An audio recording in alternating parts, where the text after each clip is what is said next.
तर ज्यावेळेस आपण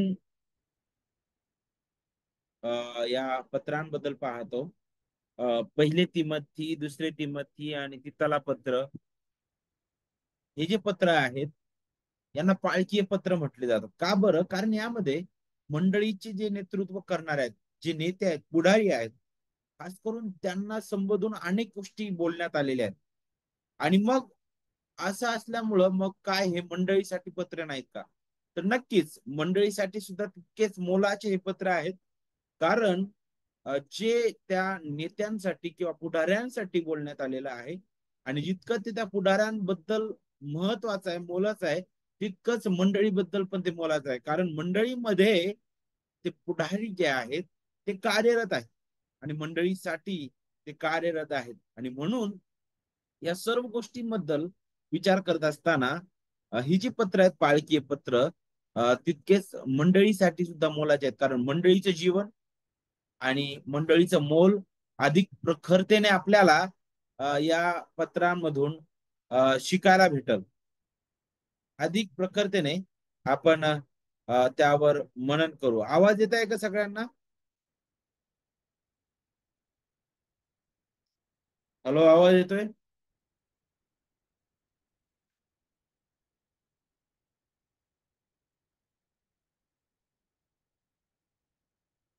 ठीक आहे. तर तिमथ्याचा या पत्राचा अभ्यास करत असताना आज आपण त्याची पार्श्वभूमी लक्षात घेऊया. सगळ्यात अगोदर शीर्षकाबद्दल आपण विचार करू, की का बरं त्याला तिमथ्याला लिहिले, तिमथ्याला पहिलं पत्र असं म्हणतो आपण. कारण वैयक्तिक एका विशिष्ट व्यक्तीला लिहिण्यात आलेले पत्र आहे, ज्याचं नाव तिमथी, नाही का? आणि आपल्याला पाहायला भेटतं, मी अगोदर सांगितलं की जे पाळकीय पत्र आहेत नवीन करारामधील, पहिले, दुसरे तिमथी आणि त्यामधील हे पहिलं पत्र आहे. आणि मग याकडे येत असताना आपल्याला पाहायला भेटतं की त्याचं नाव आपल्याला अध्याय 1 आणि वचन 1 मध्येच पाहायला भेटतं, जिथं पौल म्हणतो की माझ्या विश्वासातील माझे खरे लेकरू तिमथी, ह्याला म्हटलेलं आहे. मग आता तिमथी बद्दल विचार करत असताना, तिमथी या नावाचा अर्थ काय होतो बरं? या नावाचा अर्थ होतो देवाचा आदर करणारा. आणि अगदी आपल्याला पाहायला भेटतं की तिमथ्याचं जर जीवन चरित्र तुम्ही पाहिलं, तर त्यानुसार तुम्हाला हे समजेल की त्याच्या नावाप्रमाणेच त्याच्या जीवनातून ते दिसून येतं. कारण पौल त्याच्यावर अगदी कितीतरी प्रीती करताना आपल्याला दिसतो. तो म्हणतो की माझं विश्वासातील खरं लेकरू, तो म्हणतो, नाही का? आणि जर आपण तिमथ्याच्या जीवनाबद्दल पाहिलं, तर तो जो आहे तो असा होता की ज्याला आपली आई आणि आजी यांच्या यांच्या छायेत तो वाढला. आणि ज्या स्त्रिया होत्या, त्या यहुदी होत्या आणि फारच निष्ठावान किंवा फार विश्वासू त्या होत्या यहुदी धर्माबाबत, यहुदी विश्वासाबाबत. आणि म्हणून बालपणापासून त्यांनी अ, अ, तिमथ्याच्या मनावर जुन्या करारातील जी शास्त्रवचनं आहेत ती बिंबवलेली होती. जर तुम्ही दुसरे तिमोथी जर वाचले, तर तुम्हाला त्याबद्दल शिकायला भेटल. त्याची आई, विशेष करून आपल्याला पाहायला भेटतं की योनिके आणि लोईस, त्याची आजी जी आहे, या दोघींनी त्यामागे परिश्रम घेतलेले आपल्याला दिसतात. आणि आणि आपल्याला पाहायला भेटतं की बालपणापासून तिमोथी हे शिकलेला आहे. दुसरे तिमोथी आपण वाचूया. दुसरे तिमोथी अध्याय 3 आणि वचन 15 पहा.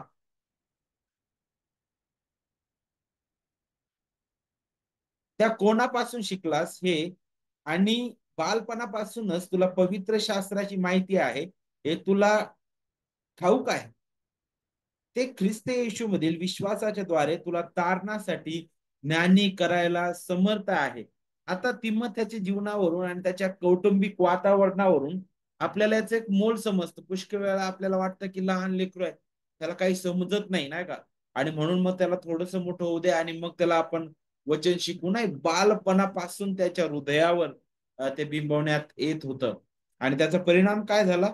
योग्य वेळी त्याला तारणाची तारणाची खात्री, तारणाचं ज्ञानी तारणासाठी ज्ञानी करायला ते समर्थ होतं, कारण ते देवाचं वचन आहे. देवाचं वचन आहे, नाही का?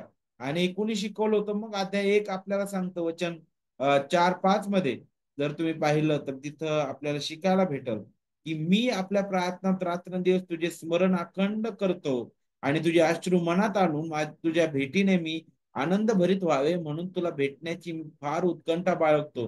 तुझ्यामध्ये असलेल्या निष्कपट विश्वासाची मला आठवण होऊन ज्या देवाची माझ्या पूर्वजांपासून चालत असलेली आलेली सेवा मी शुद्ध विवेकाने करतो त्याचे मी आभार मानतो. तो विश्वास पहिल्याने तुझी आजी लोईस हिच्या ठाई होता. वचन 5 सांगतं, तुझी आई युनिके हिच्या ठाई होता आणि तोच तुझ्याही ठाई आहे, असा मला भरोसा आहे. किती अद्भुत आहे बघा. आणि का बरं इथं पाऊल जो आहे आजी आणि आई त्या दोघींचं नाव घेतो. त्याचे वडील काय होते मग? तर आपल्याला शिकायला भेटतं, जर आपण प्रेषितांची कृत्य 16वा अध्याय जर वाचला तर आपल्याला शिकायला भेटत की त्याचे वडील जे होते ते ग्रीक होते. ते विश्वासणारे नव्हते आणि विशेष करून त्याची आई यहुदी होती आणि आजी यहुदी होती आणि आपल्याला पाहायला भेटतं की त्यांनी असं म्हटलं नाही की वडिलांची जबाबदारी आहे आणि आम्ही आता सोडून देतो. नाही, ते तसं म्हटले नाही. ते स्वतःहून लेकरांसाठी झटणारे होते. तर आई आणि वडिलांची दोघांची जबाबदारी आहे आणि नक्कीच जर वडील आहे, विश्वासणारा आहे, तो समजतोय, तर नक्कीच त्याची तर प्रथम जबाबदारी. परंतु जर तो अविश्वासणार आहे तर आईने असं म्हणू नये की नाही नाही नाही त्याचं लेकरू आहे की मी काय करणार, मी नाही सांगणार धार्मिकतेमध्ये, मी वाढवणार नाही, नाही का? तर तसं होणार नाही. तर तिमोथी जो होता हा लुस्र या गावातील तो राहणार होता आणि गलती या प्रांतातील हे एक शहर होतं. आणि आपल्याला पाहायला भेटतं की पौल जो आहे तो त्या ठिकाणी पहिल्या त्याच्या सुवार्ता प्रसाराच्या फेरी दरम्यान तो आला आणि त्या ठिकाणी त्याने सुवार्ता गाजवलेली आहे आणि ती सुवार्ता आता पहा, ही जी अ, तिमोथ्याची आई आणि आजी जी आहे त्यांच्या पण कानावर गेलेली आहे आणि तिमोथ्याच्या पण कानावर गेलेली आहे. हे तिघही जुन्या करारातून अभ्यास करणारे लोक होते. त्यांच्या हृदयात जुना करार होता आणि पौलाने त्या जुन्या करारातून ख्रिस्ताला उलगडलेला आहे. आणि अगदी आपल्याला पाहायला भेटतं की जे त्यांच्या हृदयात अगोदर पासून होतं पण त्याचा उलगडा झालेला नव्हता, आता देवाच्या आत्म्याचं कार्य त्यांच्या हृदयात झालं, त्यांचं जीवन बदललेलं आहे. आणि आपल्याला पाहायला भेटतं की तिथून पुढे मग जेव्हा त्याने त्याच्या दुसऱ्या मिशनरी प्रवासाला सुरुवात केली, तो पुन्हा आपल्याला पाहायला भेटतं लुस्र या ठिकाणी आला. पहिल्या प्रवासानंतर पुन्हा तो आला आणि मग पुन्हा आल्यानंतर त्याने काय केलं, तिमोथ्याला सोबत घेतलेलं आहे. आणि मग आता तिमोथी, पॉल आणि आपल्याला पाहायला भेटतं सिला, हे लोक पुढे पुढे जाताना दिसतात. आणि जरी आपण पाहतो की तिमोथी जो होता तो ज्यावेळेस पौलासोबत होता तो फारच तरुण होता. त्याच्या अगोदर ज्यावेळेस पौल पहिल्या सुवार्थ प्रसार फेरी दरम्यान भेटला त्यावेळी तो अगदी लहान असावा, नाही का? अं, अ, अ, त्यानंतर आपल्याला शिकायला भेटतं की म्हणजे तरुण वयापर्यंत आलेला किंवा 20 वर्षांच्या आतील तो असावा. आणि मग आपल्याला पाहायला भेटतं की तरी सुद्धा हे असं कुटुंब होतं, अ, ते नावाजलेलं होतं. आणि विशेष करून जर तुम्ही तिमोथ्याबद्दल सुद्धा पाहिलं तर त्याचे जीवनाबद्दल विचार करत असताना त्या समाजामध्ये, त्या लोकांमध्ये तो एक नावाजलेला होता त्या धार्मिकतेसाठी. आणि मग आपण पाहतो की तिमोथी जो आहे पुढे पौलाचा शिष्य, मित्र किंवा एक सहकारी म्हणून, त्याच्या जीवनाचा सोबती म्हणून त्याच्यासोबत आता या सुवार्ता प्रसार फेरीमध्ये पुढे पुढे जाताना दिसतो. तो मासिदोनियास गेलेला आहे, तिथे तो आपल्याला पाहायला भेटतं. फिलिपे, बिरुया अथेन्स, सॉरी, बिरुया अथेन्स आणि मग करिंथ या भागामध्ये तो गेला. आणि मग आपल्याला शिकायला भेटतं की त्या ठिकाणी त्यांनी सेवा केली. आणि मग यरुशलेमेला पण त्याच्यासोबत तिमोथी जो होता पौलासोबत सोबती होता. आणि मग त्याच्या पहिल्या ज्यावेळेस पौलाला तुरुंगवास झाला, तुरुंगात टाकण्यात आलं, नाही का, त्यावेळेस सुद्धा तिमोथी त्या ठिकाणी होता. आणि मग पौलाच्या सुटकेनंतर ते कुठे गेले? फिलिपीला गेलेले आहे. आणि मग याच्याही पलीकडे आपण पाहतो की पौल जो आहे तिमोथ्याबद्दल बोलत असताना अनेक पत्रांमध्ये त्याचा उल्लेख करताना दिसतो. त्यातून आपल्याला पाहायला भेटतं की तिमोथी आणि पौलाचं जे जे नातं आहे किती घनिष्ठतेचं आणि किती जवळीकतेचं आहे.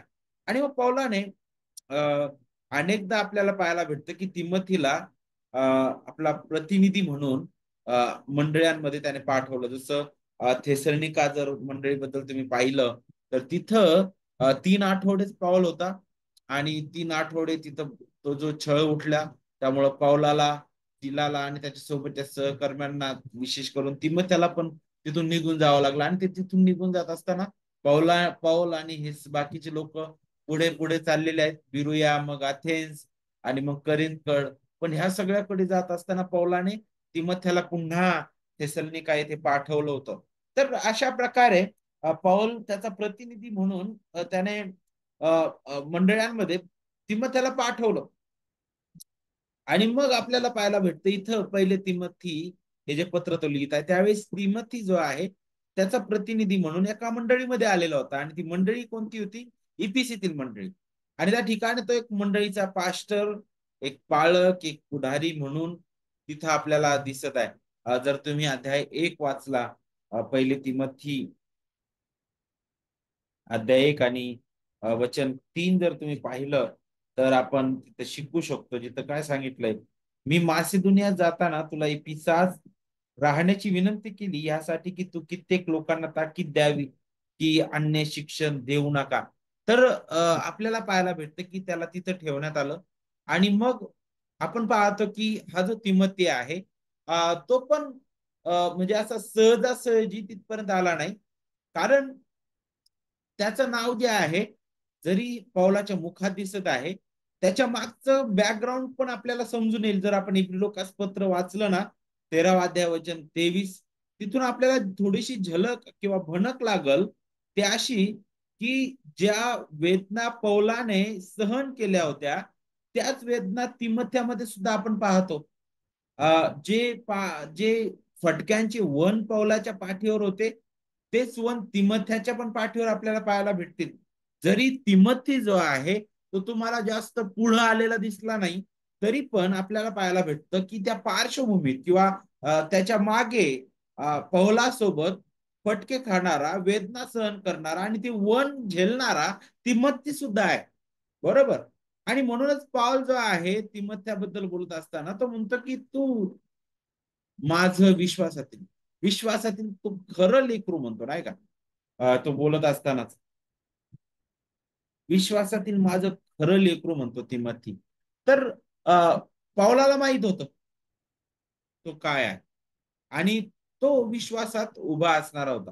आता हे पत्र कोणी लिहिले आपल्या सगळ्याला माहित आहे. अध्याय 1 वचन 1 आपल्याला सांगतं पौलाने ते लिहिलं. कधी लिहिलं तर तिमोथ्याला हे पहिलं पत्र जे आहे पौलाच्या रोम मधील गृहकैदेच्या नंतर लगेच त्याने ते लिहिलेलं आहे. इसवी सन 63 मध्ये तिथं कुठंतरी त्याने ते लिहिलं असावं आणि मासिदुनिया या ठिकाणाहून त्याने ते लिहिलेलं आहे. आता याच्या मागची पार्श्वभूमी काय आहे?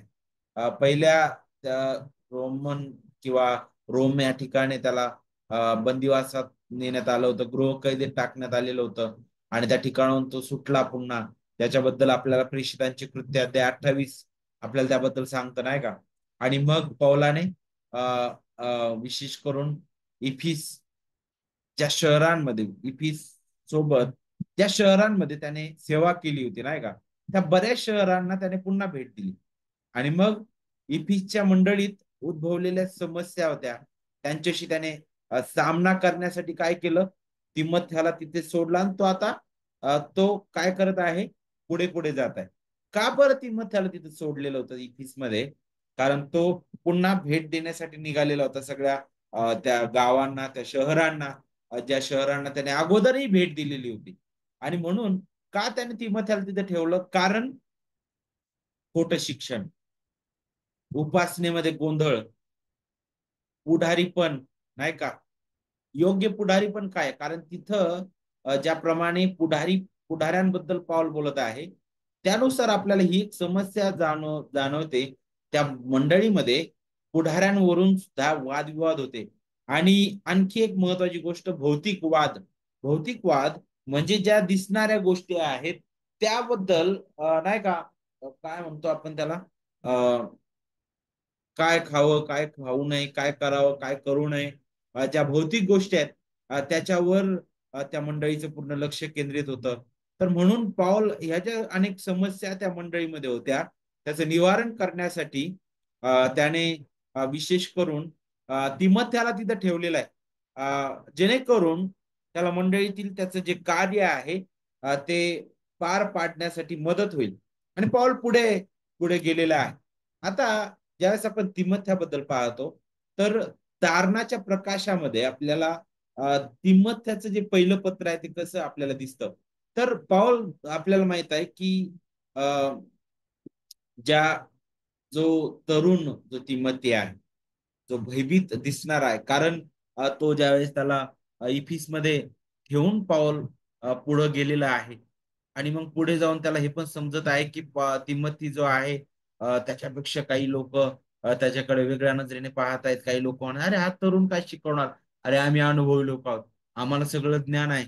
अनेक लोक त्याला चिडवायचे बोलायला पाहायचे, काही वयस्कर लोक काही अधिकारी लोक काय काय. आणि हा जो आहे तिमोथी हा दबून जायचा कारण हा तरुण होता तो लहान होता आणि पुष्कळ वेळा घाबरायचा. आणि म्हणून पाऊल जो आहे या पत्राद्वारे एकतर त्याला प्रोत्साहित करत आहे की विश्वासाने तू जे काम आहे ते पूर्ण कर, नाही का, विश्वासाने त्याची सेवा त्याने पूर्ण करायला पाहिजे. आणि मग आपण पाहतो की ह्या सगळ्या ज्या समस्या आहेत त्याच्यामध्ये तू उभं राहायला पाहिजे खंबीरपणे. मग किती तुझ्यावर संकट येऊ दे, मंडळीच्या आतून असू दे किंवा बाहेरून असू दे, परंतु तुला ठामपणे तिथं उभं राहायचंय. आणि मग या संकटाबद्दल विचार करत असताना अनेक समस्या त्या मंडळीमध्ये होत्या.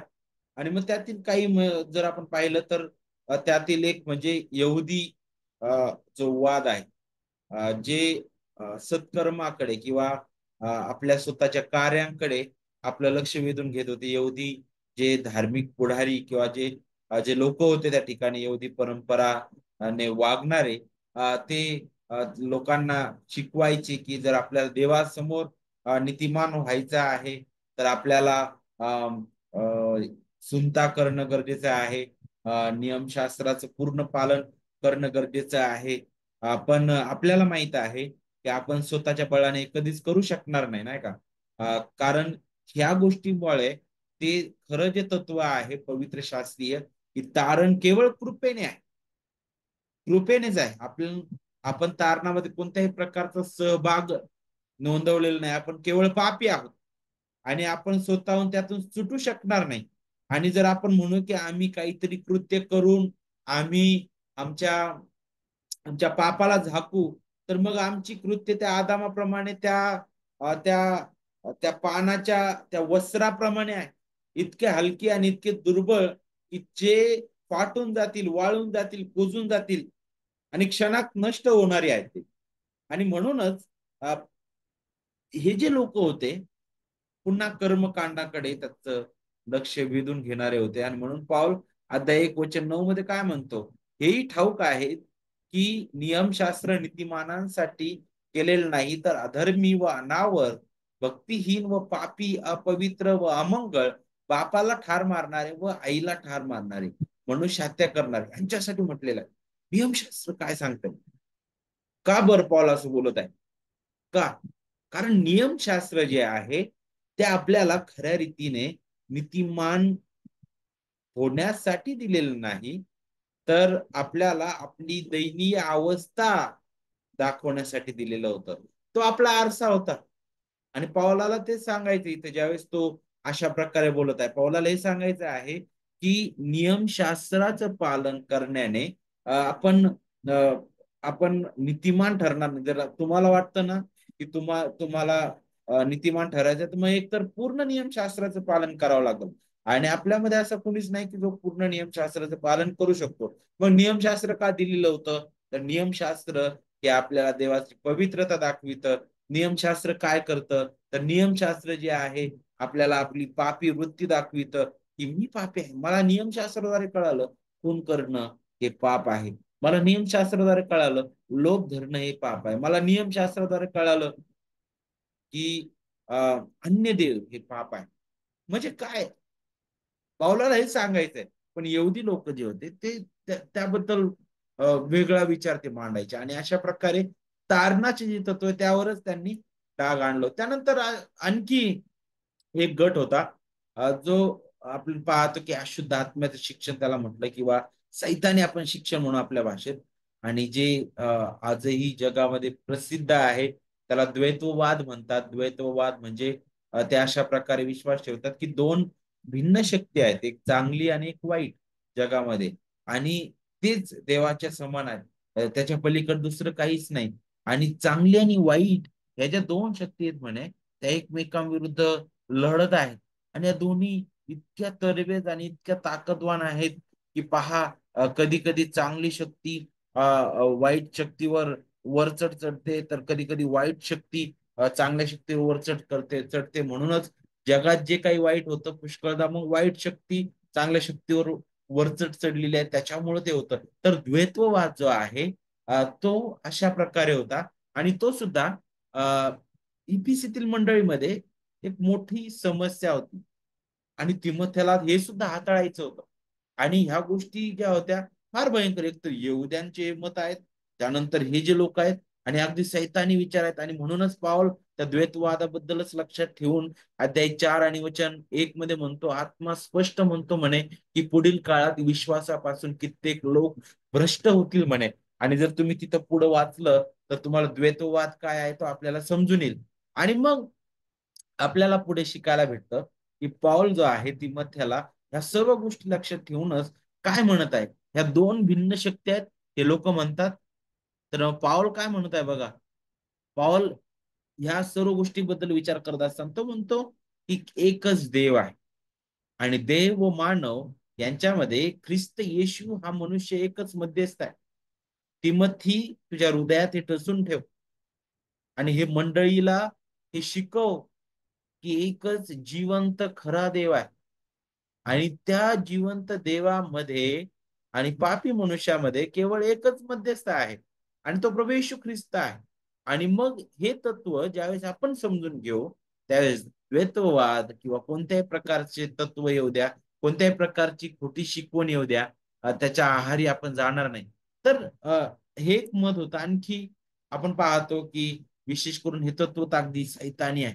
आणि सर्वच इव्हन ते यहुदी देखील जे काही दृष्टिकोन मांडत आहेत चुकीच्या पद्धतीने त्या गोष्टी आहेत. आणि आपल्याला माहित आहे की सैतानाकडून कधीच चांगले येणार नाही, कारण सैतान हा पतित आहे, तो नाश करणार आहे आणि तो घमंडाने भरलेला आहे, नाही का. म्हणूनच जर तुम्ही पाहिलं अध्याय 3 आणि वचन 6 मध्ये पाऊल म्हणतो की त्याने गर्वाने फुगून जाऊन सैतानाप्रमाणे शिक्षेत पडू नये.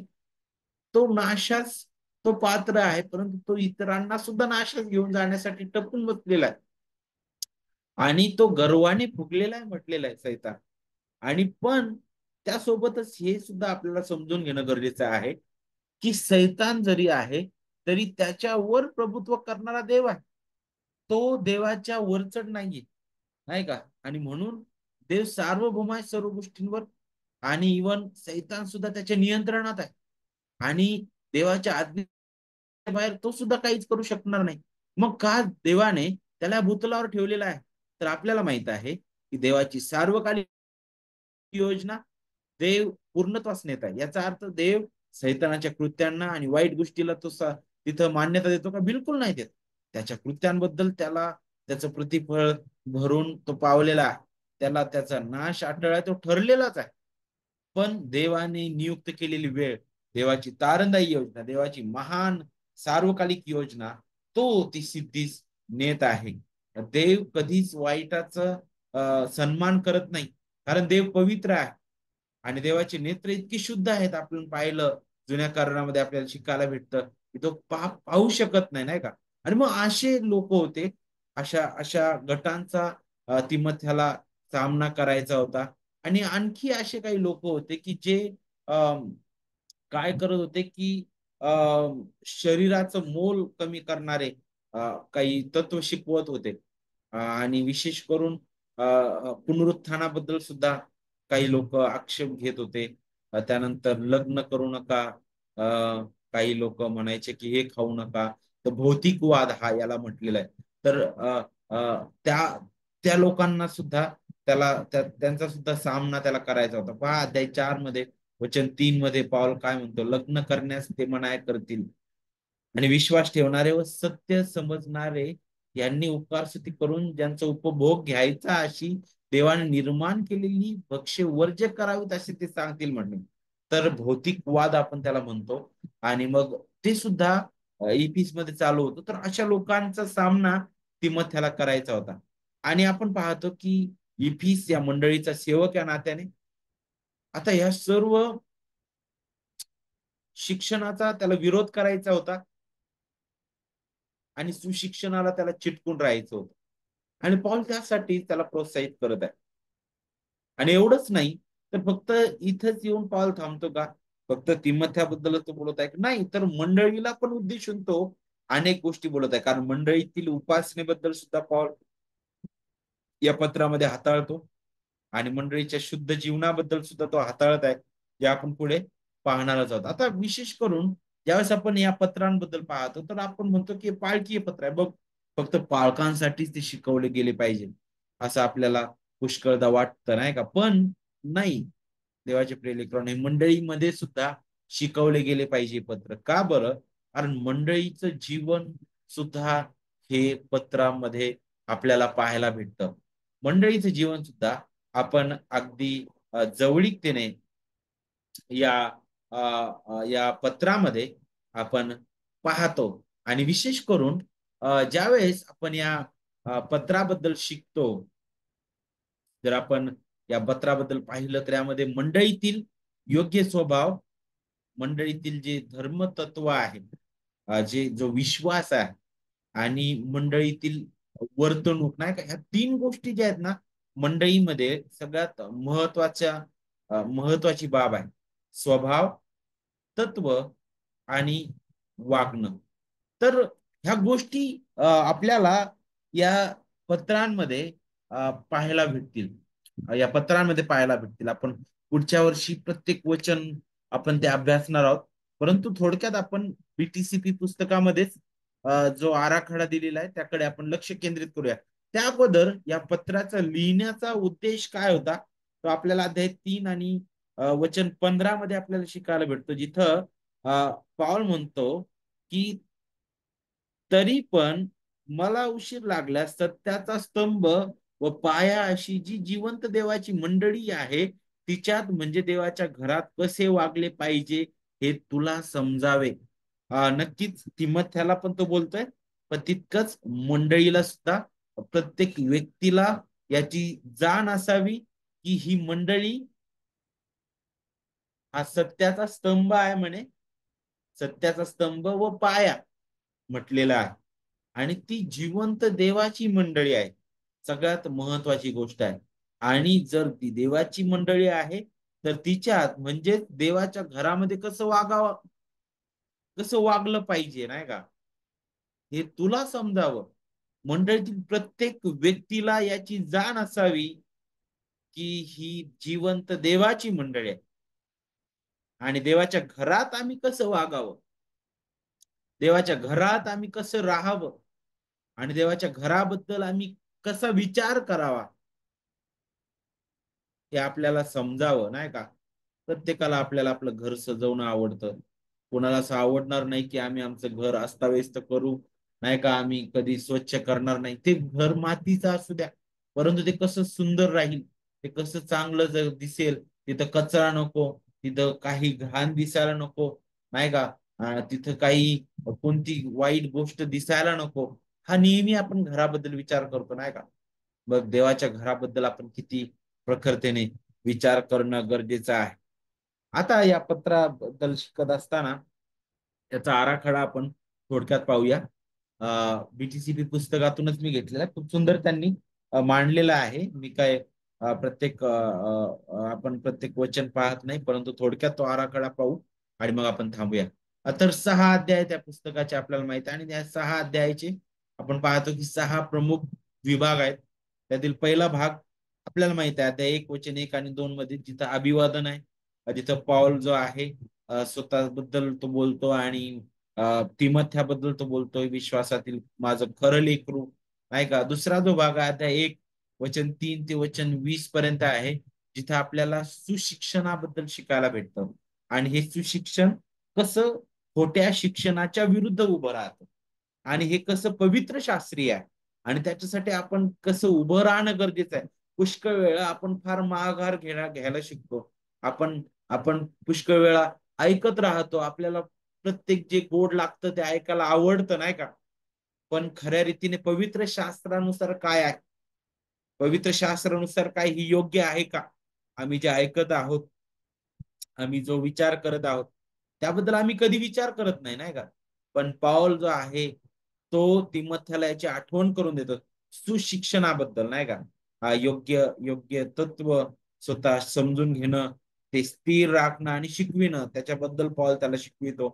अध्याय 2 वचन 1 ते 15 मध्ये सार्वजनिक उपासनेबद्दल आपल्याला शिकायला भेटतं, जिथं मग प्रार्थना आहे, त्यामध्ये मग स्त्रियांचं जे स्थान आहे त्याबद्दल तो बोलतो. अध्याय 3 वचन 1 ते 16 मध्ये तिथं पुढारी जे आहेत त्यांना उद्देशून तो काही सूचना करताना दिसत आहे. त्यांची पात्रता आपण म्हणू शकतो, किंवा काही काही नोंदी त्यांच्याबद्दल केलेल्या आहेत. त्यानंतर अध्याय 4 वचन 1 ते 16 हा जो चौथा भाग आहे, त्यामध्ये योग्य शिक्षण पुन्हा आपल्याला त्या शिक्षणाबद्दल पाहायला भेटतं. काही खोट्या शिक्षकांचं खंडन करताना तो दिसत आहे. पहिलं अध्याय 1 वचन 3 ते 20 मध्ये खोट्या शिक्षणाचं खंडन आहे. इथं खोट्या शिक्षकांचं खंडन आहे. त्यांना त्यांच्या शिक्षणाचा पूर्णपणे तिथे विरोध केलेला आपल्याला दिसतो. पाचवा जो भाग आहे, अध्याय 5 वचन 1 ते अध्याय 6 वचन 2 मध्ये, जिथे लोकांसोबत इतरांसोबतचा जो संबंध आहे त्याबद्दल आपल्याला पाहायला भेटतं, की अशा परिस्थितींनी पवित्र शास्त्रीय तत्व कसे आपल्या जीवनात मंडळीमध्ये लागू व्हावेत. आणि शेवटचा भाग विशेष करून 6वा अध्याय 6 वचन 3 ते 19 मध्ये मग हेतू काय असला पाहिजे, तर मग ते आपल्याला शेवटी पाहायला भेटेल. आणि मग त्या पत्राची समाप्ती आपण पाहतो. आता अभिवादनामध्ये तो सुरुवात करत असताना अध्याय 1 जर आपण पाहिलं तर तिथं अगदी स्पष्ट रीतीने पौल अशी सुरुवात करत आहे, देव आपला तारणारा व प्रभू येशू ख्रिस्त आपली आशा यांच्या आज्ञेने ख्रिस्त येशूचा प्रेषित पाऊल ह्याच्याकडून इतर पत्रांपेक्षा थोडी वेगळी सुरुवात आहे. आणि विशेष करून तो म्हणतो की देव आपला तारणारा व प्रभू येशू ख्रिस्त आपली आशा. का बरं असं म्हणत आहे तो आता इथं? कारण इथं जो मुद्दा हाताळला जात आहे आणि मंडळीमध्ये ज्या गोष्टी घडत आहेत, त्यानुसार तिमथ्याला या अभिवादनातूनच याची जाण व्हावी की आपला विश्वास काय आहे आणि आपण कसं उभं राहू. कारण तो ह्या तत्वाने सुरुवात करत आहे की आपला तारणारा देव, त्रैक देवामध्ये आपलं हे तारण आहे. आणि ते तारण ख्रिस्ताच्या परिपूर्ण कार्याद्वारे आपल्याला मिळालेलं आहे. आणि तोच ख्रिस्त आपली आशा आहे. आणि त्यांच्या आज्ञेने तो म्हणतो की मी ख्रिस्त येशूचा पाऊल आहे आणि म्हणूनच प्रेषित पाऊल आहे, नाही का. तर त्यांच्या यांच्या आज्ञेने म्हटलेलं आहे. तर मग पाऊल कोणत्या अधिकाराने बोलत होता तिमथ्याला? तर ते ते तो अधिकार, त्याचा अधिकाराचं बोलणं, त्याच्या मागचा अधिकार तो आपल्याला अगदी सुरुवातीलाच बोलतो. आणि तो काय म्हणत आहे? विश्वासातील माझे खरे लेकरू तिमथियाला. तर अगदी अगदी जवळीकतेचं नातं इथून आपण पाहतो. का बरं तो त्याला विश्वासातील खरं लेकरू म्हणत आहे? कारण अ, अ, पौलाच्या सहभागितेमध्ये तिमथी वाढला. पौलाद्वारे सुवार्ता प्रसार करण्यात आला. देवाच्या आत्म्याने त्याच्या हृदयाचा ठावा घेतला. पौल असं म्हणत नाही की मी तुझं जीवन बदललेलं आहे. नाही, देवाने पौलाला एक साधन म्हणून तिथे उपयोगात आणलं. आणि पहा तिमथी त्याच्यासोबत राहत आहे.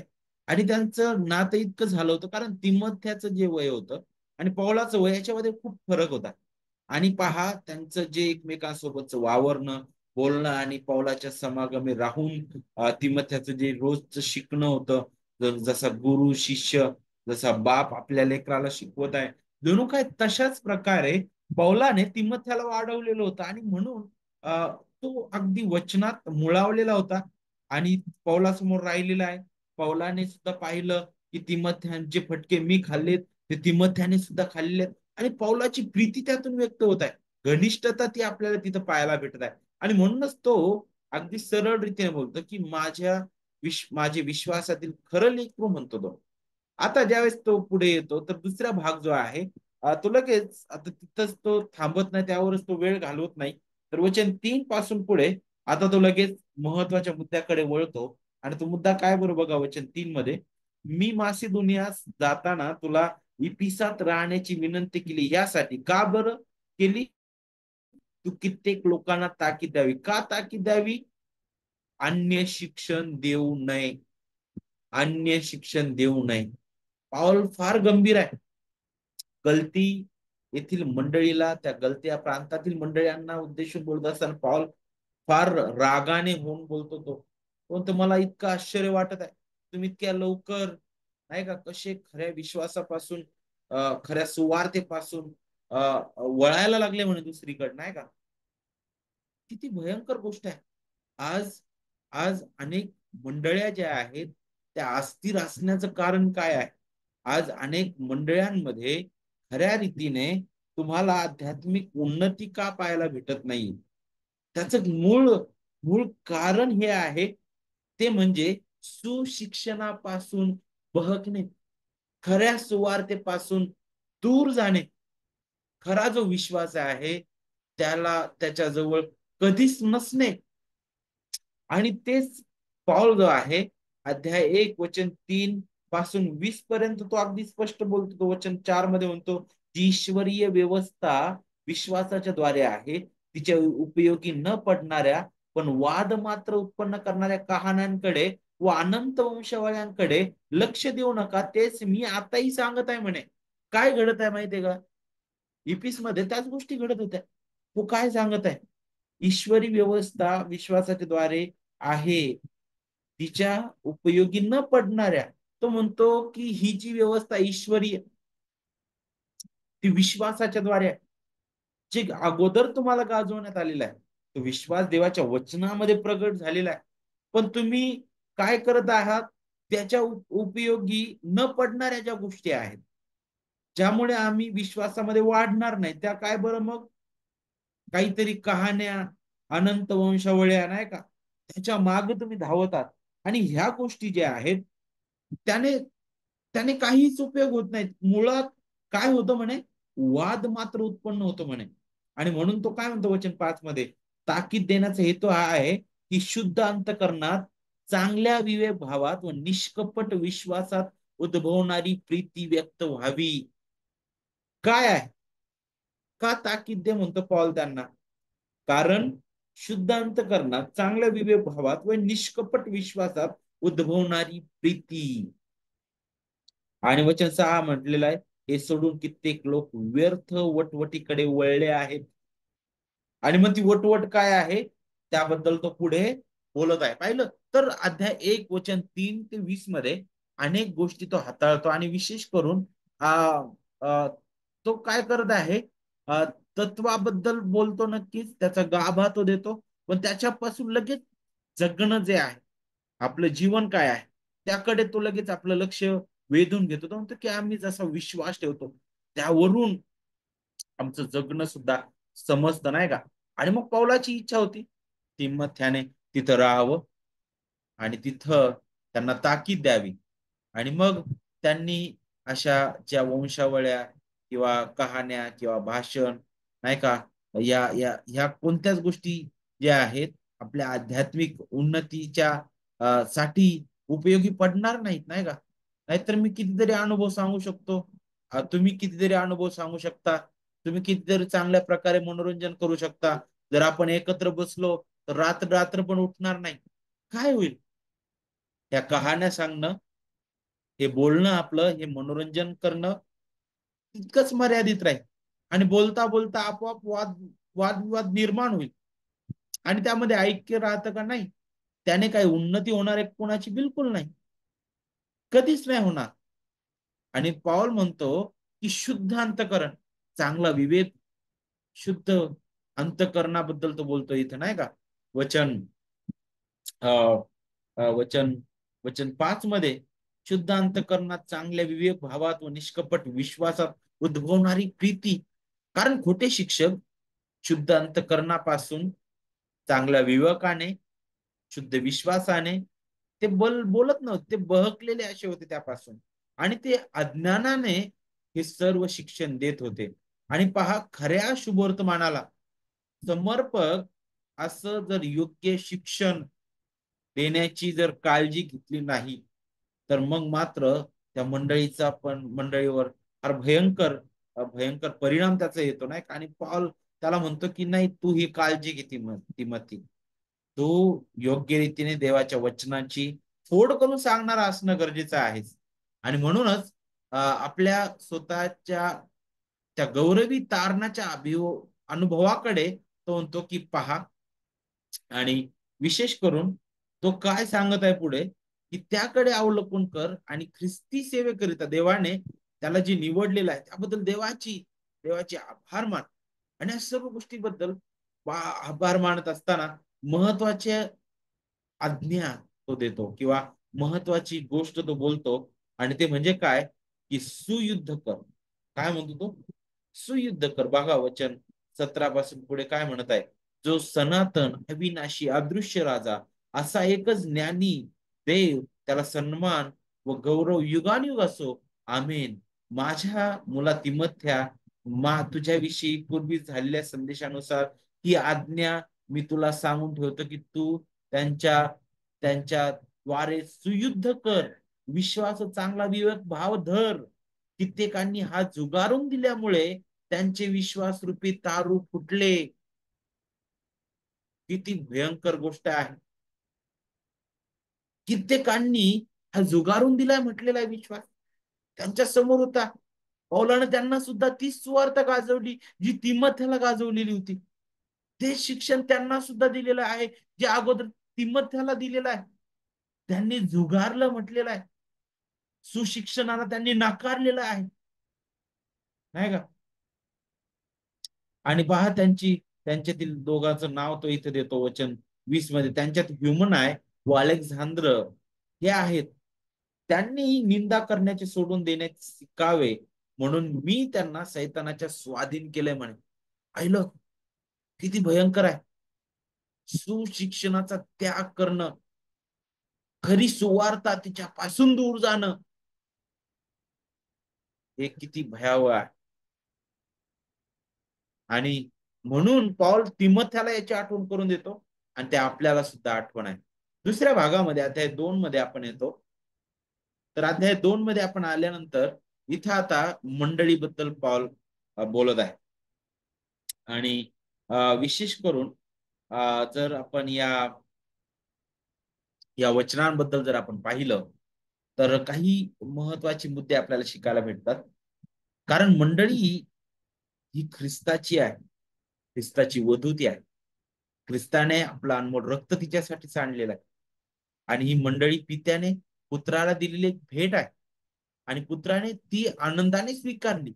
तिच्यासाठी त्याने आपला प्राण दिलेला आहे. आणि पुत्र त्या मंडळीवर प्रीती करत आहे.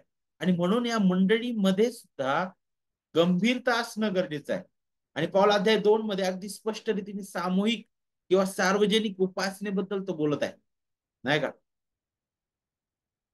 सगळ्यात पहिलं अध्याय 2 वचन 1 ते 8 मध्ये तो प्रार्थनेबद्दल बोलतो. तो काय म्हणतो, तर सर्वात प्रथम हा बोध मी करतो की सर्व माणसांसाठी विनंत्या, प्रार्थना, रदबदल्या, उपकार स्तुती करावी.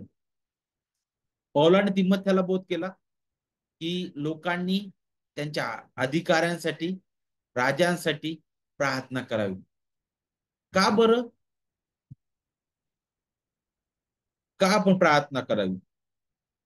आपले पंतप्रधान, आपल्या देशाचे जे सर्व कारभार पाळणारे आहेत अधिकारी लोक, आपण जिथं काम करतो ते अधिकारी लोक नाही का. आणि सर्व सर्व अधिकारी लोक जे आपल्याला पाहायला भेटतात, सगळ्यांसाठी आपण प्रार्थना करू का, कारण शांतता राहावी नाही का. शांतता राहावी म्हणजे नाही का. आणि वचन 2 मध्ये राजांकरिता व सर्व वरिष्ठ अधिकाऱ्यांकरिता ती करावी, यासाठी की पूर्ण सुभक्तीने व गंभीरपणाने आपण शांतीचे स्वस्थपणाचे असे आयुष्य क्रमण करावे. पॉल म्हणतो की प्रार्थना करा त्यांच्यासाठी. प्रार्थना करा. आपलं काम आहे प्रार्थना करणं, की त्यांना योग्य रीतीने ख्रिस्ताच्या सुवार्तेची जाणीव व्हावी आणि प्रभू तुझ्या सुवार्तेला अडखळ होऊ नये. प्रभू जे काही ती व्यवस्था लावत आहे ती व्यवस्था योग्य असावी, अन्यायाने नसावी, नाही का, कुणावर अन्याय होऊ नये. आपण मग प्रार्थना करतो त्यांच्यासाठी सुद्धा, आणि त्याबद्दल सुद्धा पाऊल आठवण करून येतो. आणि मग विशेष करून पाऊल जो आहे काही गोष्टींबद्दल तो याची आठवण करून देतो. तो बोलत असताना तो काय म्हणत आहे की या सगळ्यांबद्दल बोलत असताना तो म्हणतो की त्याची अशी इच्छा आहे की सर्व माणसांचे तारण व्हावे आणि त्यांनी सत्याच्या परिपूर्ण ज्ञानापर्यंत पोहोचावे, कारण एकच देव आहे आणि देव व मानव यांच्यामध्ये ख्रिस्त येशू हा मनुष्य एकच मध्यस्थ आहे. त्याने सर्वांसाठी मुक्तीचे मोल म्हणून स्वतःला दिलं, याची साक्ष यथाकाळी द्यायची आहे. या साक्षीसाठी मला घोषणा करणारा, पॉल स्वतःबद्दल बोलत आहे, मला घोषणा करणारा व प्रेषित दुसरं. आणि मग शेवटी तो काय म्हणत आहे की विश्वास व सत्य ह्या संबंधी शिक्षक असं त्याने नेमलेलं आहे म्हणे. घोषणा करणारा, प्रेषित आणि शिक्षक लिहिला इथं. 3 गोष्टी पाऊल इथं बोलतो, नाही का. तर त्या उद्देशाने तो त्याला बोलतो.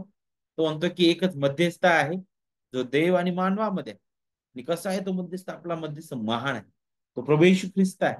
त्याने कशी मध्यस्थी केली? तो आपल्यासाठी आला, आपल्यासाठी जगला. आपण कधीच देवासमोर उभे राहू शकत नव्हतो. जे यहुदी लोक म्हणत होते की अरे आम्हाला नियमशास्त्राचं पालन करायला पाहिजे, पण खरं तर कोणीच नियमशास्त्राचं पालन करू शकत नव्हतं. आणि म्हणूनच ख्रिस्त आला, त्याने आपल्या जागेवर ते नियमशास्त्राचं पालन केलं. नियमशास्त्राधीन तो जन्मला, आपल्या जागी तो राहिला. आपल्या आपल्या पापाचा परिणाम त्याने स्वतःवर घेतलेला आहे. आपली पाप त्याच्यावर लादण्यात आली. तो आपल्यासाठी पाप असा झालेला आहे. नियमशास्त्रानुसार तर आपण शापाखाली होतो, तो शाप त्याने स्वतःवर घेतला. तो शाप असा झाला आपल्यासाठी. आणि पापाचं वेतन जे मरण आहे ते त्याने सोसलं. कुणासाठी? तुमच्यासाठी आणि माझ्यासाठी. असा आपला मध्यस्थ आहे. तो मरण पावला आणि पहा, तिसऱ्या दिवशी तो पुन्हा उठलेला आहे.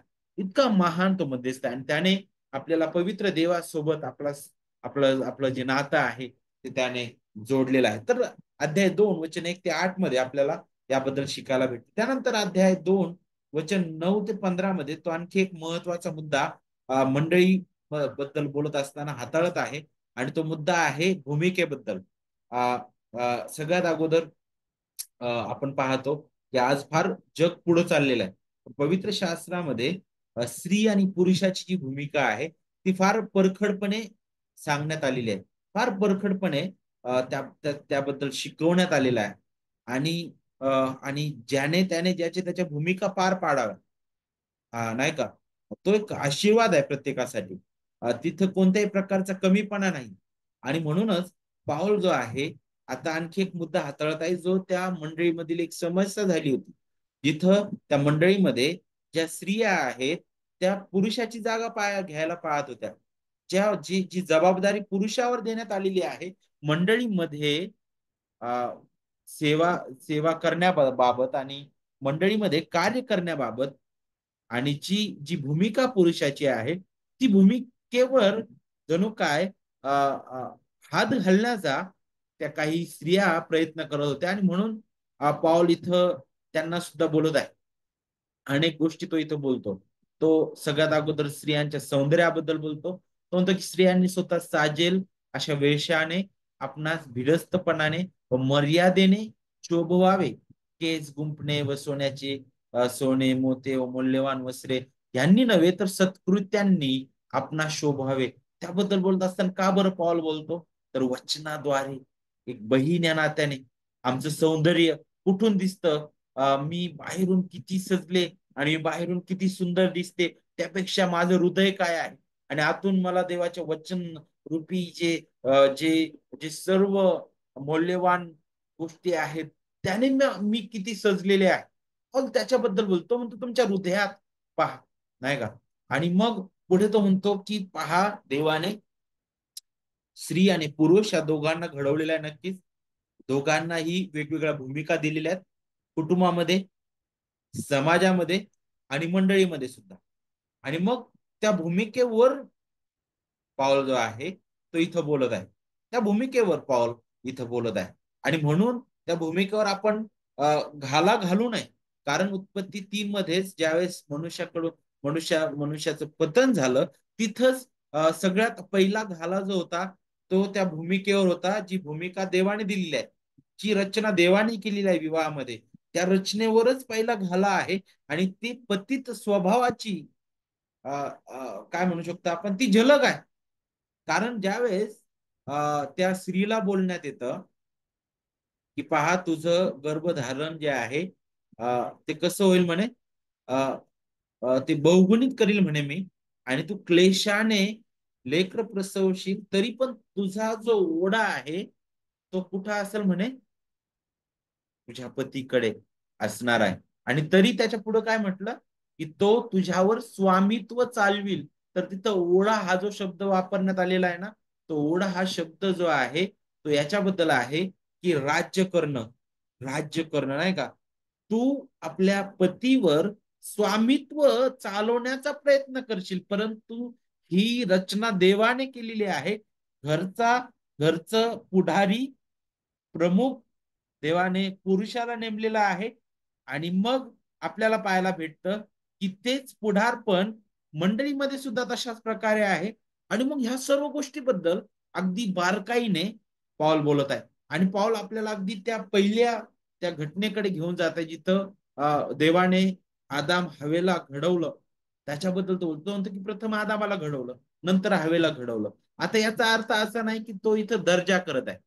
इथं तो दर्जा नाही करत आहे, किंवा तो तुम्हाला अपमानित करत नाही. तर तो हे सांगत आहे की आपल्या भूमिका ज्या आहेत भावांनो, तुमच्या भूमिका बहिणींनो, तुमच्या भूमिका काय आहे ते आपण समजून घ्याव्या. आणि त्याबद्दल तो बोलतो. तर अध्याय 2 वचन 9 ते 15 मध्ये तो याबद्दल बोलतो. त्यानंतर अध्याय 3 वचन 1 ते 16 मध्ये आपण येतो. तर तिथं आता पुढे जाऊन तो आता मंडळीतील जे पुढारी आहेत त्याबद्दल तो बोलताना दिसत आहे. अध्याय 3 मध्ये जसं बघा, कोणी अध्यक्षाचे काम करू पाहतो तर तो चांगल्या कामाची आकांक्षा धरतो, हे वचन विश्वसनीय आहे म्हणे. आणि मग आपण शिकतो की जे अध्यक्ष किंवा जे वडील किंवा जे बाळक आहेत त्यांच्याबद्दल बोलत असताना तो काम म्हणतो की त्यांची निवड करत असताना ते कसे असावे, नाही का. त्याच्याबद्दल तो बोलतो नाही का, जगी कसोटीने नाही करता, पण देवापासून ही निवड आहे, लक्षात घेणं गरजेचं आहे. आणि मग त्याच्याबद्दल अगदी पूर्ण लिस्ट दिली जाते. एकतर त्याचं वैयक्तिक वर्तन आणि आचरण, त्याबद्दल तो कसा असला पाहिजे जर तो मंडळीमध्ये पुढारी आहे तर. एकतर अदृश्य म्हणजे कुणीही त्याच्यावर दोष लावू नये समाजापुढे, आणि कुठेही असं असू नये की कोणीतरी त्याच्यावर बोट लावावं की हा दोष आहे, तो इथं असं असं झालेला आहे, इथं आढळलेला नाही. दुसरी गोष्ट, एक स्त्रीचा पती नेमस्त, स्वस्त चित्त, सभ्य, अतिथी प्रिय, मग ह्या सर्व जी लिस्ट आहे आपल्याला सगळ्यांना माहित आहे. तर वैयक्तिक वर्तन, त्यानंतर घरातील व्यवस्था, दुसरे महत्वाची गोष्ट काय आहे, त्याच्या घराची चांगली व्यवस्था पाहणारा. सगळ्यात अगोदर जर तो मंडळीसाठी पुढारपण करायला निघालेला आहे, तर सगळ्यात अगोदर त्याचं घर तपासणं गरजेचं आहे. तो आपल्या कुटुंबामध्ये कसा आहे, आपल्या पत्नीबद्दल कसा आहे तो, आपल्या लेकरांबद्दल तो कसा आहे, त्याच्या कुटुंबामध्ये काय वातावरण आहे, त्याच्या कुटुंबामध्ये काय आहे, धार्मिकतेबद्दल, सुशिक्षणाबद्दल, वचनाचं लागूकरण त्याच्या कुटुंबामध्ये कसं आहे, देवाने दिलेली रचना, ती रचनेबद्दल त्याच्या कुटुंबामध्ये काय आहे, ह्या सर्व गोष्टी ज्या आहेत ना त्याची पडताळणी केली जाते. आणि मग आध्यात्मिक प्रौढ. तर पहिलं काय बरं, त्याचं वैयक्तिक जीवन, घरातील जीवन, आध्यात्मिक प्रौढ म्हणजे काय बरं, तो नवशिका नसावा. नवशिका नसावा ही फार भयंकर गोष्ट आहे. नवशिका जो व्यक्ती आहे त्याला ज्यावेळेस पुढारपद दिलं जातं मंडळीमध्ये, तो लगेच गर्वाने फुगून जातो, पाहिजे ते निर्णय घेऊ शकतो आणि तो कसाही पडू शकतो, नाही का. आणि म्हणून नेहमी नेहमी एक त्यासाठी तो व्यक्ती जो आहे तो प्रौढ, प्रभूमध्ये वाढणारा आणि अगदी अगदी त्या सर्व प्रसंगातून तो जाणारा असावा, नाही का. त्यानंतर समाजामध्ये सन्मानित असणारा, बाहेरच्या लोकांनी त्याची चांगली साक्ष दिलेली पाहिजे, नाही का, नाहीतर मंडळी त्याची निंदा होईल म्हटलेलं आहे. त्यानंतर आपण पाहतो की त्या पुढे आपण ज्यावेळेस येतो तर मग सेवक जे आहेत, जे मंडळीची शारीरिक आणि व्यवस्थापनाची जी सेवा करणारे आहेत, त्या सेवकांबद्दल आपल्याला पुढे शिकायला भेटतं. जसं प्रेषितांची कृत्ये 6व्या अध्यायामध्ये जिथं प्रेषितांना आपण पाहतो की जी गडबड त्या मंडळीमध्ये उठली होती, की काही ज्या विधवा होत्या, त्यांची उपेक्षा होत होती. आणि म्हणून मग काय झालं की तिथं मग सेवकांची नेमणूक करण्यात आली आहे, जेणेकरून त्यांची त्यांची काय म्हणू शकतो आपण, त्यांची जबाबदारी काय होती, त्या त्या ज्या लोकांची शारीरिक, नाही का, ती गरज पूर्ण करणं, त्या सर्व गरजा पूर्ण करण्यामध्ये ते गुंतलेले पाहिजे. आणि म्हणून त्यांच्या पत्नी देखील आध्यात्मिक दृष्ट्या लायक असाव्यात. आणि म्हणून तो सुरुवात कुठून करतो, मंडळीच्या वडील वर्गांपासून मग डिकन्स म्हणजे सेवक वर्ग जे आहेत त्यांच्याकडे येतो. आणि मग त्यांच्या पत्नीबद्दल तो बोलतो, त्या पत्नी कशा असाव्यात, त्या गंभीर असाव्यात, चहाड नसाव्यात, नाही का, नेमस्त व सर्व गोष्टींविषयी विश्वास असाव्यात. आणि मग पुढे काय, हा सेवक सुद्धा कसा असायला पाहिजे, अदृश्य, म्हणजे ज्या कोणी त्याच्यावर दोष लावू नये असा तो असायला पाहिजे, विश्वास धरणारा तो असायला पाहिजे. आणि सेवा करण्या अगोदर त्याची पारख झाली पाहिजे, त्याच्या मुलाबाळांची घरची व्यवस्था चांगली ठेवणारा तो असला पाहिजे. तर मग सेवकपणाबद्दल सुद्धा इथं आपल्याला शिकायला भेटतं. त्यानंतर पुढे 4था अध्याय वचन 16 मध्ये आपल्याला पाहायला भेटतं की योग्य शिक्षकांसंबंधी मंडळीकरिता दिलेल्या सूचना इथं आपल्याला शिकायला भेटतात. मग अध्याय 4 मध्ये आपण येतो तर तिथं पाऊल अगदी स्पष्ट रीतीने काही गोष्टींबद्दल तो काय करत आहे, खबरदारी बाळगण्यास सांगत आहे. तो म्हणतो की आत्मा स्पष्ट म्हणतो की पुढील काळात विश्वासापासून कित्येक लोक भ्रष्ट होतील. तर तो ताकीद देत आहे या भागामध्ये. आणि विशेष करून जशा सूचना तो देतो तिमथ्याला सुद्धा, तर मंडळीसाठी सुद्धा त्या तितक्याच लागू आहे. मग अयोग्य जे शिक्षक आहेत त्याच्याबद्दल सांगितलेलं आहे, जे विश्वासापासून भ्रष्ट आहेत, फुस लावणाऱ्या आत्म्यांच्या व भूतांच्या शिक्षणाच्या नादी लागलेले आहेत, ते ढोंगी आहेत, खोटे बोलणारे आहेत, त्यांची सद्विवेक डाग दिल्यासारखे आहे. आणि ते ते भौतिक गोष्टींकडे जास्त लक्ष देणारे आहेत, दैहिकतेकडे ते जास्त लक्ष देणारे आहेत. ते अनितीच्या आयाबायांच्या कहाण्या शिकवणारे आहेत. आणि त्यांचा जो उद्दिष्ट आहे तो धार्मिक उद्देश नाही त्यांचा, तर दैहिक किंवा शारीरिक जो उद्देश आहे तो पूर्ण करणं, हे त्यांचं ध्येय आहे. आणि मग पुढे आपण पाहतो की पौलाने तिमथ्याला आणखी आठवण करून दिली की या ज्या गोष्टी आहेत पुढे जाऊन आपल्याला पाहायला भेटतं, जे करतात, ज्यांना सत्य माहीत आहे त्यांच्यासाठी नाही म्हणे. तर मग पुढे जाऊन पाहतो आपण की जे खोटे शिक्षक आहेत त्याच्याबद्दल तो बोलतो. आणि मग याबद्दल बोलत असताना मग पुढे अध्याय 4 वचन 6 पासून पुढे योग्य शिक्षक काय त्याबद्दल सुद्धा तो बोलताना दिसतो. पहा वचन 6 मध्ये, या गोष्टी बंधुवर्गांपुढे मांडल्या तर विश्वासाच्या वचनांनी व ज्या सुशिक्षणाला तो अनुसरलास त्याच्या त्याच्या वचनांनी पोषण करून घेणारा असा तू ख्रिस्त येशूचा चांगला सेवक होशील म्हटलेला आहे. तर चांगला योग्य शिक्षक जे खोट्या शिक्षणाचं काय करतो, खंडन करतो, तो ऐकत बसत नाही, बरोबर, तो येशूचा चांगला सेवक आहे. विश्वासाचं विश्वासाचं सत्य आणि सुशिक्षणाचं अनुसरण तो करणार आहे.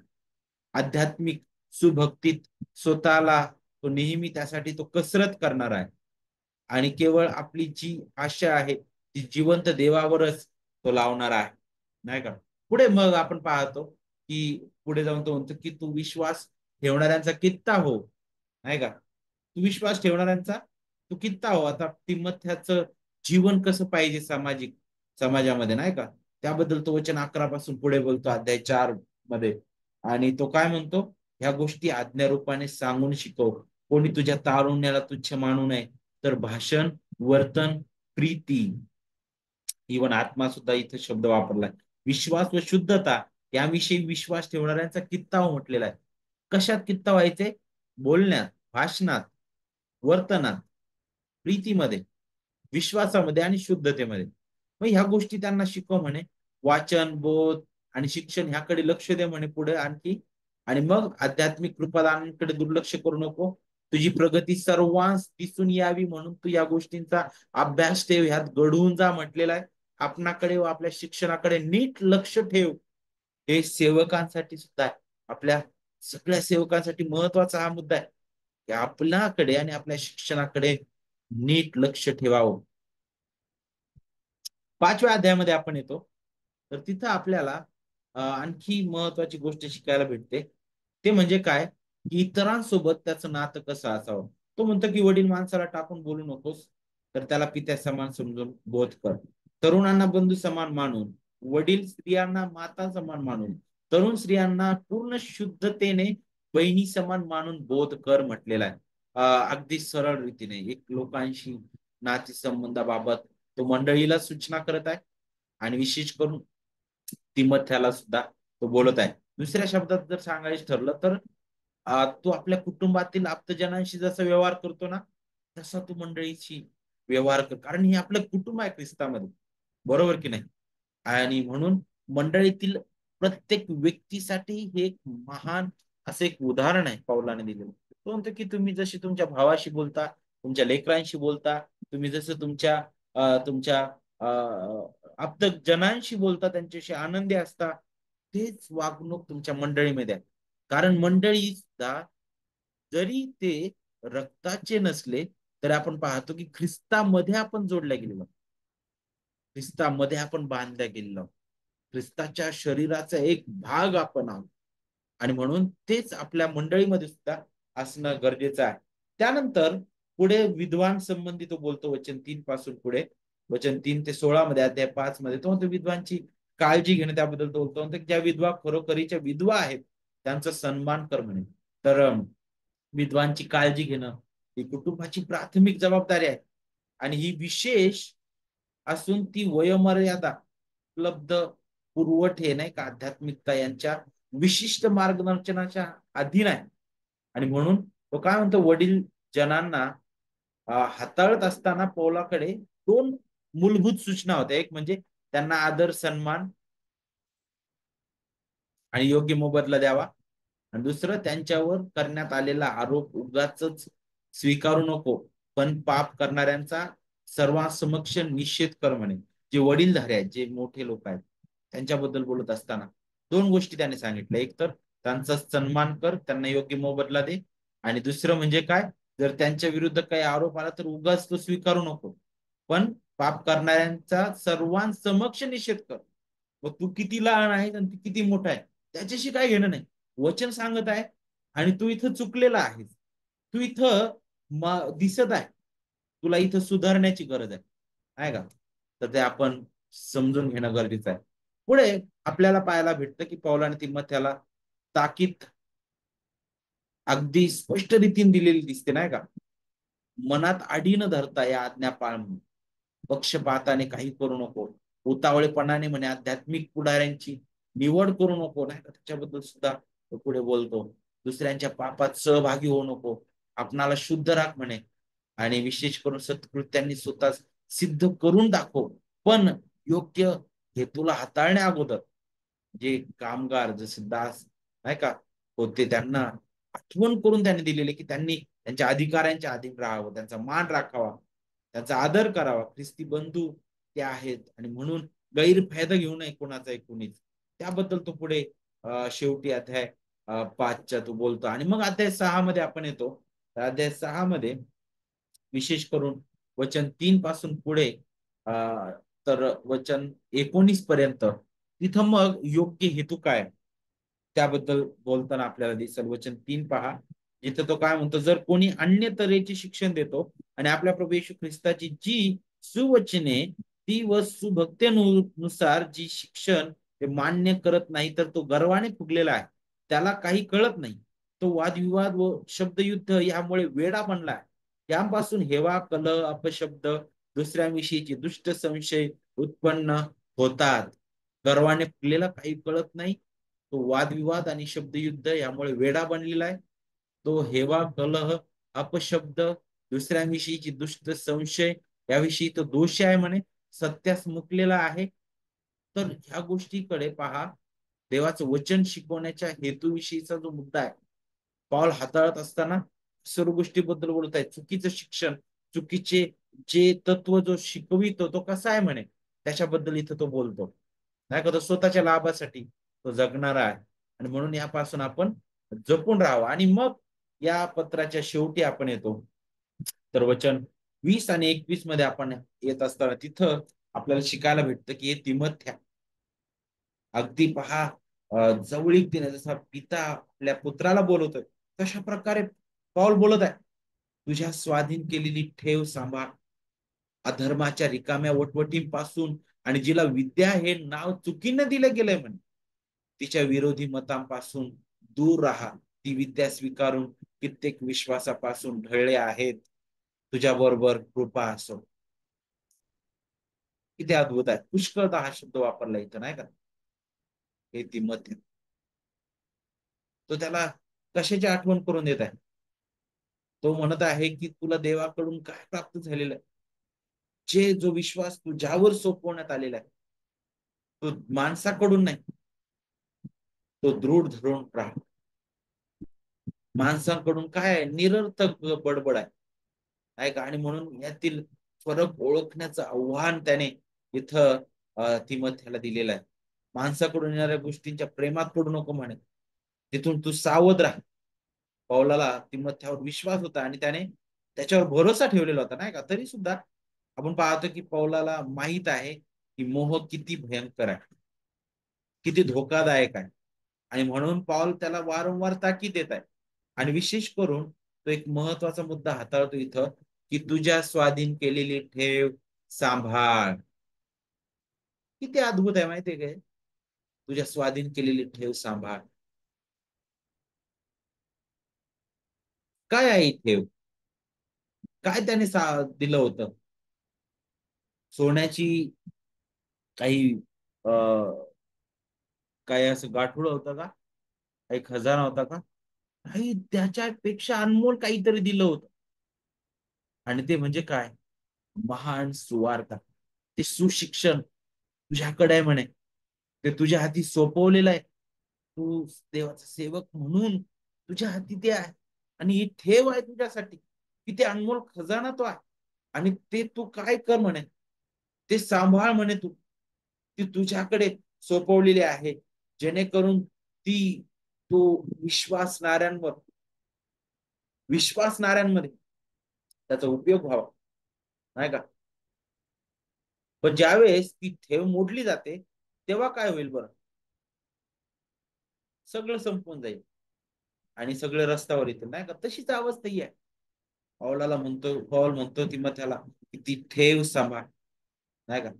जर ती मोडली गेली तर मग सगळे विश्वासापासून भटकले जातील. आणि तेच होतं ज्यावेळेस सुवार्तेमध्ये तुम्ही दुसऱ्या कशाची भर घालता, ज्यावेळेस सुवार्तेमध्ये तुम्ही काही जोडता, सुवार्तेला तुम्ही आपल्या हिशोबाने वळवता, बोलता, काहीतरी करत राहता, तर तुम्ही काय करत आहात? ती जी ठेव देवाने सोपवलेली आहे, ती तुम्ही डायरेक्ट मोडता. आणि पहा, ते भयंकर आहे. आणि विश्वासापासून बहकवण्यासाठी ते कारण ठरतं. कारण ही ठेव देवाने दिलेली आहे. यहूदाच्या पत्रामध्ये अगदी स्पष्ट सांगितलेलं आहे, तो विश्वास विश्वासणाऱ्यांच्या हवाली करण्यात आलेला आहे, नाही का. आणि किती अद्भुत आहे. देवाचं वचन आपल्याला दिलेलं आहे, त्याची महान सुवार्ता त्याने आपल्याला दिलेली आहे. आणि ती आपल्याला दिलेली असताना आपल्याला हे समजणं गरजेचं आहे की ती आपण कशी राखून ठेवतो. कोण काय येत आहे, तो कसा त्या हेवीवर आक्रमण करायला पाहत आहे, तो काय करू पाहत आहे, या सगळ्याबद्दल आपण विचार करणं गरजेचं आहे. आणि म्हणूनच तिमोथेला हे जे पत्र आहे त्याचा अभ्यास करत असताना थोडक्यात आपण त्याचा जो सार आहे तो आपण समजून घेण्याचा यावेळी विचार केलेला आहे. आपण या ठिकाणी थांबणार आहोत. आपण प्रार्थना करू.